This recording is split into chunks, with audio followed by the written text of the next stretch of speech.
Hey everyone, welcome back to another AskGN. This one we're shooting in the old studio, just for the intro though, because I'm joined by senior AMD analyst Snowflake. That was impressive, Snowflake. I thought you'd bail on me.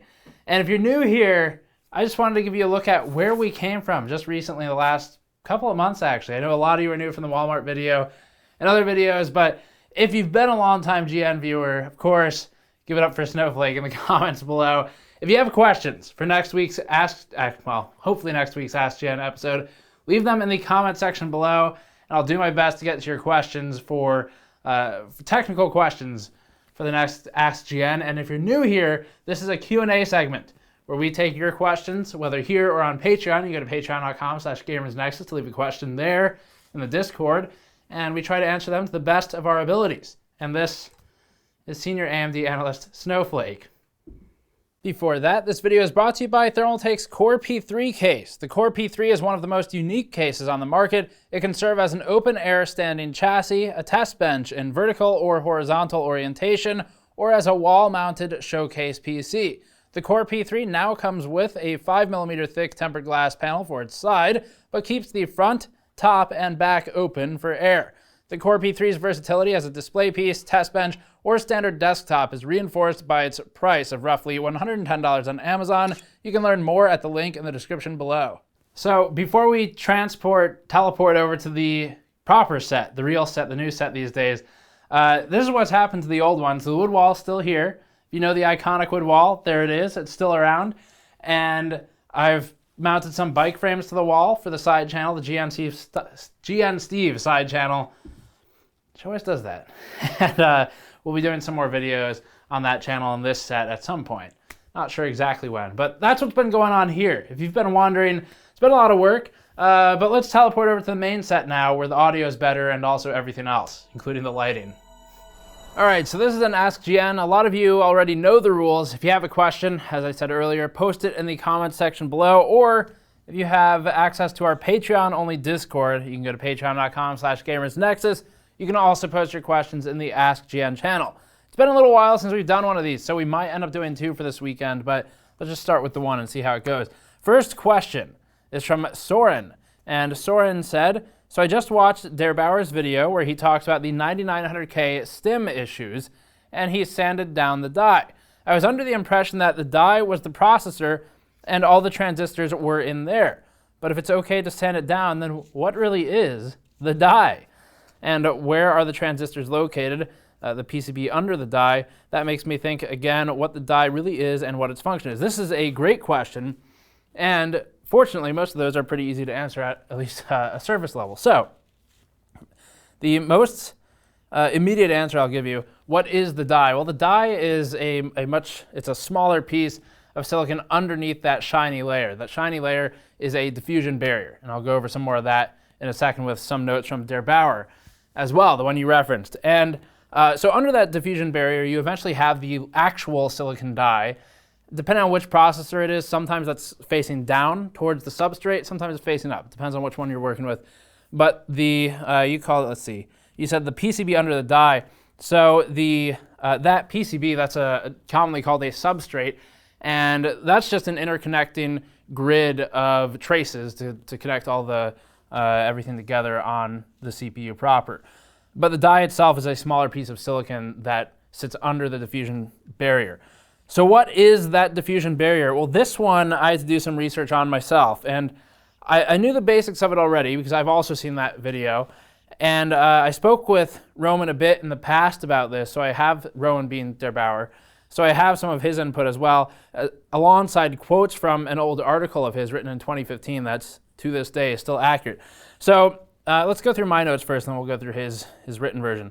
So the shiny layer is made of silicon nitride, and it is a barrier that has worse thermal conductivity than just straight silicon. The problem is exposing just straight silicon to really anything else can potentially cause corruption of the silicon. You could end up with issues later on from materials diffusing into the silicon. So there's a barrier there, a diffusion barrier. Silicon, quoting Der Bauer, is about 150 watts per meter Kelvin thermal conductivity, which is pretty damn high.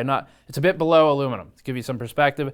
Silicon nitride again, quoting Der Bauer, depending on the application, is between 30 and 100 watts per meter Kelvin. That's a massive range, but it really depends on the thickness of the material, how they're using it, what type of silicon nitride they're using. But that's your range. Some atoms of liquid metal, in his example, could diffuse into the die if you sand down the surface. So there's some risk there inherently with sanding down the die, aside from the existing risk that you might sand a bit too far. And when you're dealing with literally billions of transistors under that shiny layer, at some point you go a little too deep in one part but not the other, you could kill something. And that something may very well be the entire CPU. So you have to be careful if you ever do that kind of delitting, extreme delitting. Wouldn't really recommend it. We've done it, but wouldn't recommend it. But anyway, any kind of diffusion into the silicon over time could damage it. So as Roman said in his video, one of the concerns with doing a sanded down die or sanding off that diffusion barrier is that over time, whatever interface you put on top of the then sanded down die could cause damage to the die itself because you no longer have that protective barrier between it. So on his 7980XE, he removed between 30 and 80 microns of silicon and 80 at the center. So that was the deepest part. Now a die, especially Intel's, they tend to be, they are not level all the way across. So you'll get kind of a concave IHS, but that's not the same as the die itself. The die itself does have differing heights in the corners and the center. As he showed, the center is a bit higher on the die, on that diffusion barrier in the one he was working on.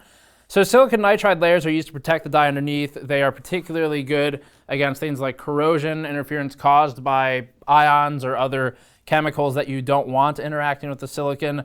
You also use diffusion barriers between the thermal paste and the silicon die, or in his case, liquid metal. And thermal paste is topped by nickel-plated copper, which is another material, more chemicals that could end up plating or something like that. So let me read what Roman said to give you a well-researched answer as well. So Roman, in an old article he wrote in 2015, said, quote, "Nickel will act as a diffusion barrier to prevent any atoms to form an alloy with the copper.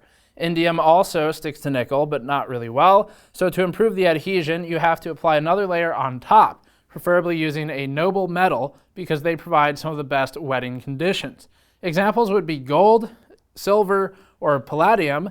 And the melting point of silver and gold is quite similar at around 1000 degrees Celsius. The melting point of palladium is at 1555 Celsius, which makes it much harder to apply on the heat spreader.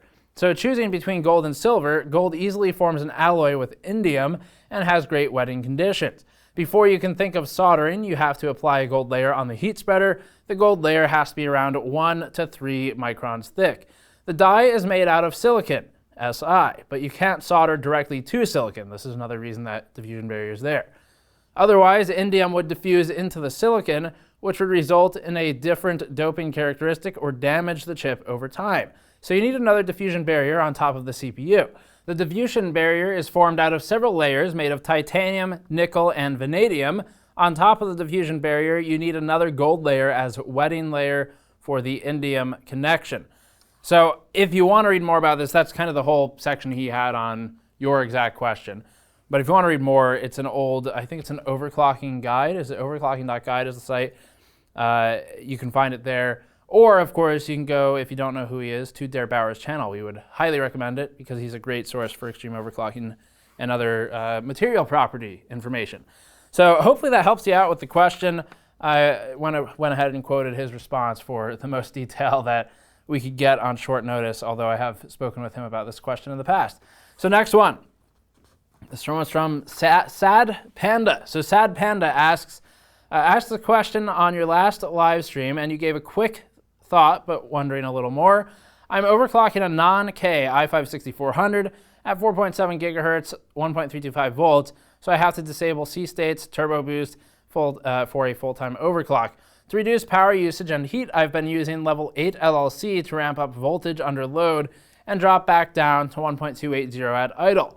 This seems like it has the effect I'm looking for, but I'm worried that max LLC, that's load line calibration if you don't know, may be spiking higher than what is reported in hardware info. Is this something I should worry about and test with an oscope, or do the spikes normally report accurately as max Vcore in hardware info? Another good question. So for this one, it depends on the motherboard a lot. Typically, hardware info, at least these days, this is a bit of an older CPU you're talking about, but on a lot of the modern products we work with, hardware info is pretty damn accurate. There is still some variance, and we spoke with ASUS recently about this. So what I have here is a great discussion topic from your question, but we spoke with ASUS about this previously. So the chart we're going to put on the screen is from John Sandstrom, aka Elmore. You may know him from overclocking forums.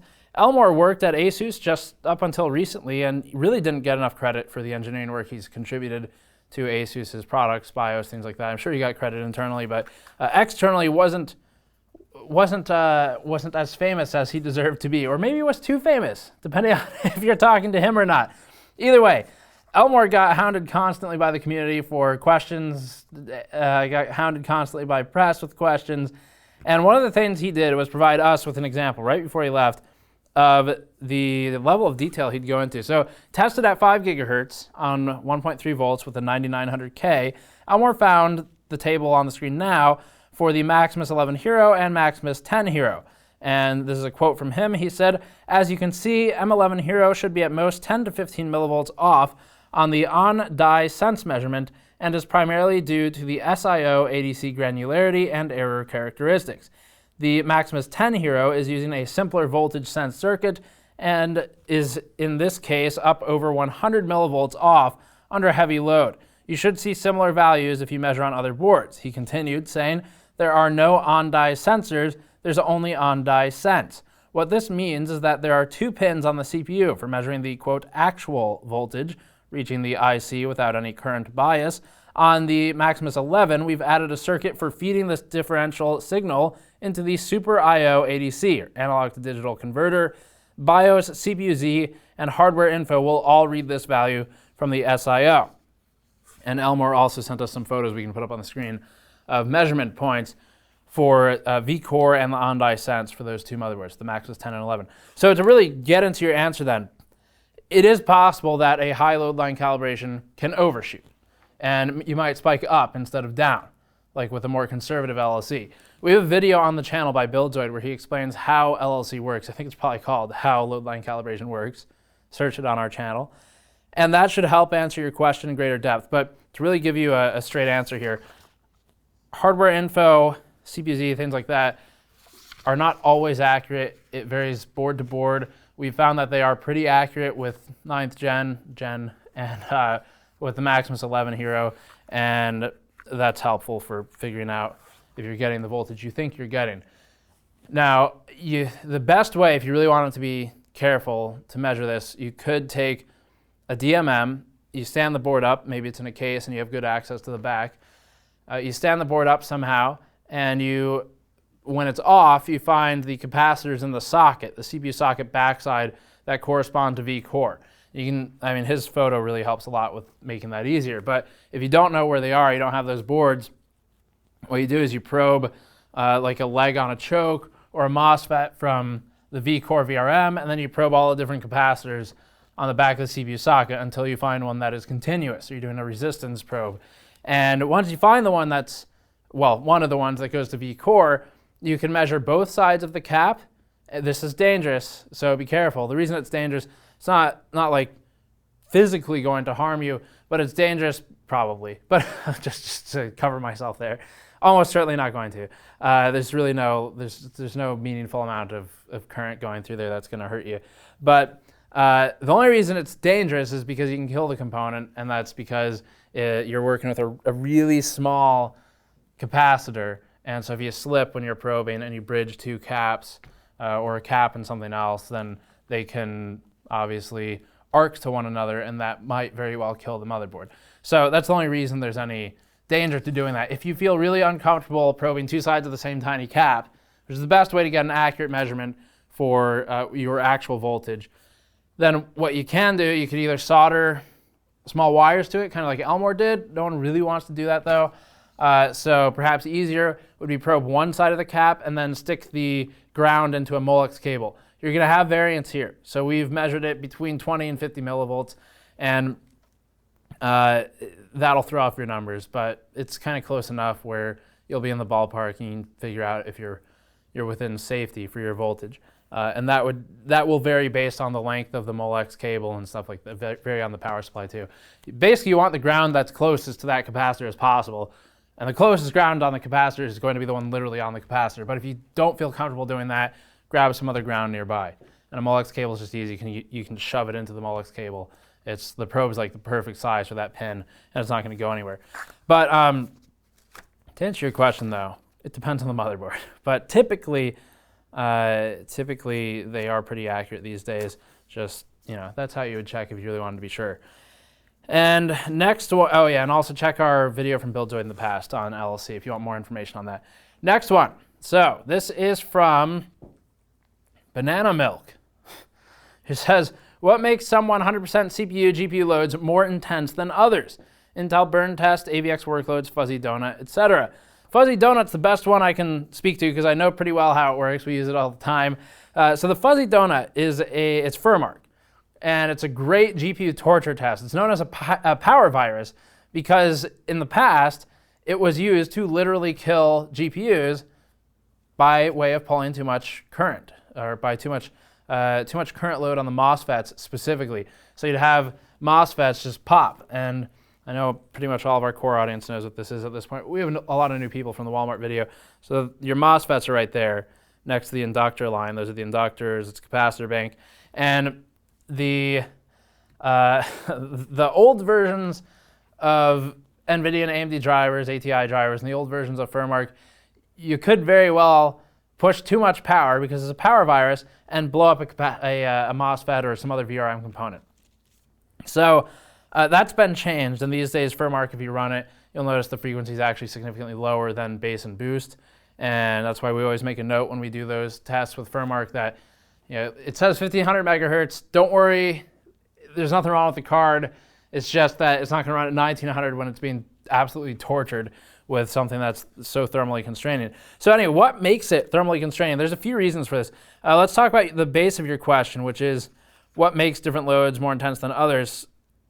A good example is Time-Spy Extreme's GT2, Graphics Test 2. This is a very memory-intensive workload, VRAM intensive specifically. So if you open up, I don't know, you could open up GPU-Z, for example, and you look at the VRAM requested. It's not necessarily what's being used, but it's pretty damn close. So look at VRAM requested.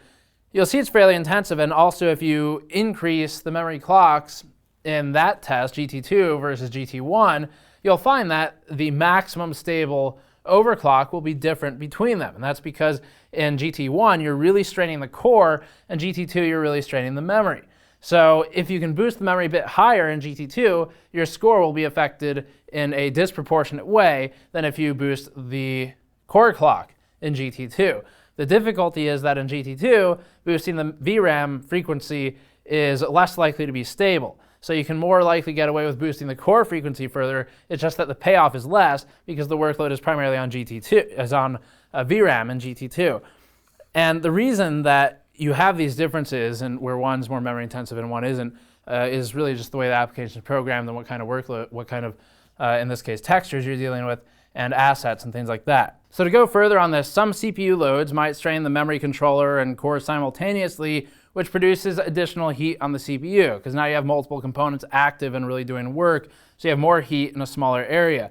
An application like Furmark is stressful because, in part, it never stops loading the GPU. In a lot of gaming or real workloads, there will be context switching that can give the cores a moment's pause to cool down, where a moment is a very small period of time. With stress testers like Furmark, it's loading the GPU to 99% constantly and is unrelenting. You'll notice that Furmark doesn't really load the memory. The command processors in the GPU never really have to talk to the CPU via PCIe for the most part. In a real gaming or workstation application, your CPU is going to be constantly shoving textures and assets from storage into the GPU's command processor. Remember, everything except for DMA, everything pretty much has to go through the CPU at some point. So it's shoving stuff into the command processor. The GPU's command processor then shoves that data into its video memory and switching assets and changing the type of rendering workload, like, for example, switching between geometry processing and texture filtering and streaming, or copies or transcodes and encodes rather and decodes, that will give small periods of time where some of those lanes on the vector aren't really doing anything. And the lanes on the vector here would be CUDA cores, stream processors, things like that. So GPU utilization is measured in multiple parts. 100% utilization could mean that you're capping on copies. You're 100% utilized on everything that handles copying, or maybe 100% utilized on everything that handles video encode and decode, or compute, or maybe the graphics thread, the singular graphics thread. In a game, seeing 100% utilization can refer to a limitation in one part of the pipeline, but maybe not others. So you might have other parts of the GPU that are completely unutilized, meaning that only part of the GPU is truly at 100% load. And so your thermal difference there is going to be less significant than an application like FurMark, where it's constantly doing work. So with something like FurMark's Fuzzy Donut, you can cram all of the data necessary to run the computation that it's running for Fur into the cache for each cluster of shaders, and then you burn those genuinely at 100% without ever letting up and giving them a chance to breathe, so to speak. So the best way I like to think about it is to imagine each component as functionally its own computer, because it is at this point. A CPU is more or less a complete computer within itself. It can't exist without the rest of the computer. Of course, I mean, it can exist, but you can't really do much without the rest of the system. But if you kind of look at the architecture of a CPU, it's got some memory in it. It's got a memory controller in it. It has cores, and it can do all the functions needed of a computer. It's just it needs a host system. They even have voltage regulators in a lot of them these days. You look at a GPU, same thing. So these parts, when you think of them as a full computer within itself, it's easier to see how it can bottleneck in different parts of the silicon, but not all of the cores or all of the lanes on the vectors as it may be. So you may, for example, when you see 100% load on your CPU watching a 4K video 60 FPS on maybe a laptop with just an IGP, you might see video encode and decode threads, if you really dig for it, hitting 100%, but 3D is not really doing anything, or copy is not really doing anything. And you can see this even through Task Manager these days, which is really useful for visualizing it. So hopefully that helps you with that question, though. Very good one. And then the next one is from cG.fu, who says, Steve, in the PC game and video game community more broadly, we're starting to hear more and more about the problems with crunch culture as developers approach release of a game and are asked to work a high number of hours by management. You yourself have talked about the hours you've worked during launch review periods in the brief window between receiving hardware for review embargo lift. My question is, given your contacts in the industry, does a similar culture of crunch exist on the engineering and marketing side at the companies that develop the products we all love to evaluate? I recognize that the time horizon, i.e. when the crunch happens, is probably different for someone developing an RTX 2080 Ti compared to The Witcher 3, but does a culture of crunch pervade Intel, AMD, or NVIDIA and other firms like ASUS, MSI, EVGA ahead of the release of a new product? Not. The short answer is yes, it does exist. So there was a period where, for a long time, we did game-only content, no hardware, anything.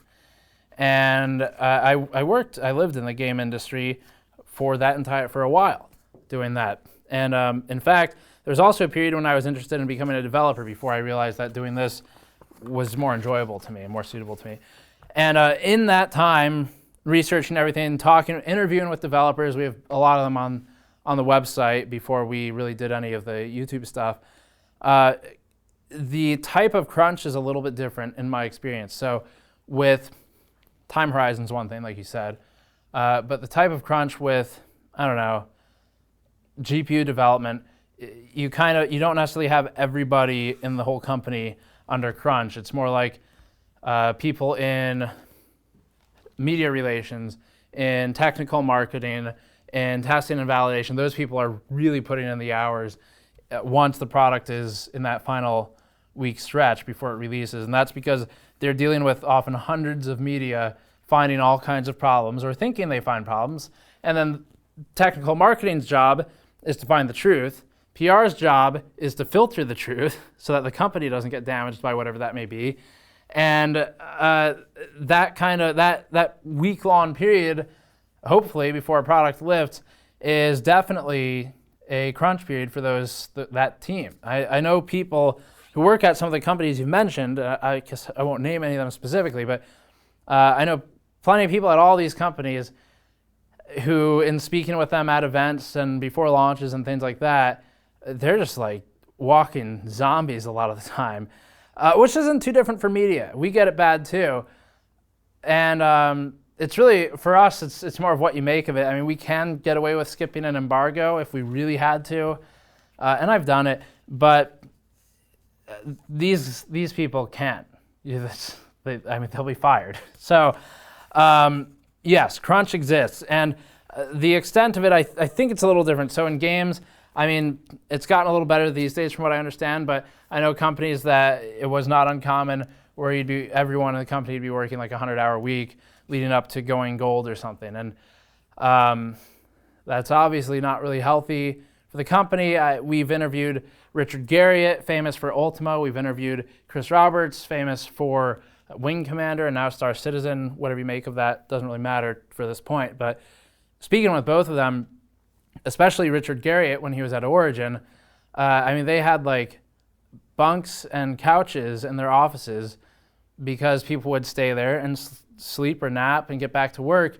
And I remember speaking with him, this is obviously years after Origin closed, and he told me about when they eventually got rid of that stuff because they realized that it was just burning through people too much. And the turnover you get from people not getting a break was worse than driving those people to finish the product to the standards you want, because if you lose that person, then your quality on the next thing will be lower because you have to train someone up to speed.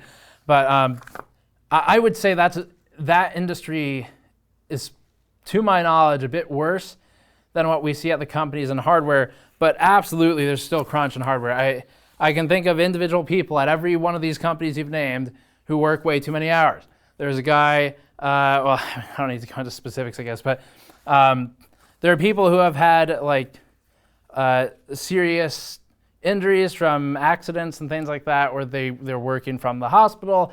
There's people who are working I'll get messages at like 2 a.m. Their time because they're trying to follow up, make sure everything's good for launch day. And everyone busts their ass and works really hard, and we all love it for the most part. So, I mean, I like what I do, and I'm not, I worked like 105 hours for RTX launch. So, yeah, we work a lot, but on the media side, at least we can control it. I didn't have to work that many hours if I didn't want to. And it is fun, so it's not just work. On the company side, it is a bit of a problem, but there's not a lot you can do. Like everyone's got low margins. Like GPU, you sell a video card, you're making like 3% margin. You can't really hire enough people to double up so that your main person can get away with a 10-hour break or something on one day. So it's a problem when margins are that slim. It's a competitive world. Last two. So I wanted to bring this one up. I've seen it in the past. Didn't see a specific person asking this recently, but in the past I've seen people asking, do you turn down ads? What are your ad standards? And I did want to bring this one up because I just turned a couple down. So just so everyone's aware, the reason you see like GN Store ads sort of towards the end of the month is because we've served through all of our advertisers for what we think are quality ads or ads worthy of sort of being attached to our name. And so serving GN Store ads at that point helps because it helps distance us from selling ads to less scrupulous companies that we don't really think deserve to be attached to our name or don't make a good product. And it also means that we can distance ourselves from reliance on advertising money in general and instead push something like our store, for example, or Patreon. And that just means we can be more independent and keep the reviews material as financially distant as possible from the companies that provide the review products. So wanted to bring it up because I just turned down an ad from a marketing company that specifically wanted an influencer, which we are not. I mean, we don't call it. There's a specific connotation for that word, and we don't call ourselves influencers. We're a review outlet, and they wanted an influencer. They wanted like to pay for a review, which is absolutely wrong. No, paying for reviews is extremely ethically bad. They wanted to pay for like I don't know, a product overview or something, and then some other BS too. So I just wanted to note why you see the store ads, because we posted like 4 in a row at the end of the month, so I figured I'd mention why. It's because we turn down ads that are, we think, low quality or that compromise integrity. And then the last one here, there are some people, one guy specifically, one person asked, so AMD is responsible for its board partners. On the RX 580 2048 review, where I was bashing AMD for launching a misleading GPU, and I think there was some stuff lost in translation there, because it was a China-only product, but that Dataland card isn't the only one. So there's like all the vendors in China have the ability to make this RX 580 2048. The reason for that is because AMD made that GPU. So I want to make that really clear, because I don't know if, I thought I made it clear enough, but I guess not. That is an AMD product. The RX 580 2048, you can go to AMD's website and it's there. So it's not like Dataland went rogue and made their own silicon or made their own cut down, rebranded a 570, whatever. That wasn't them.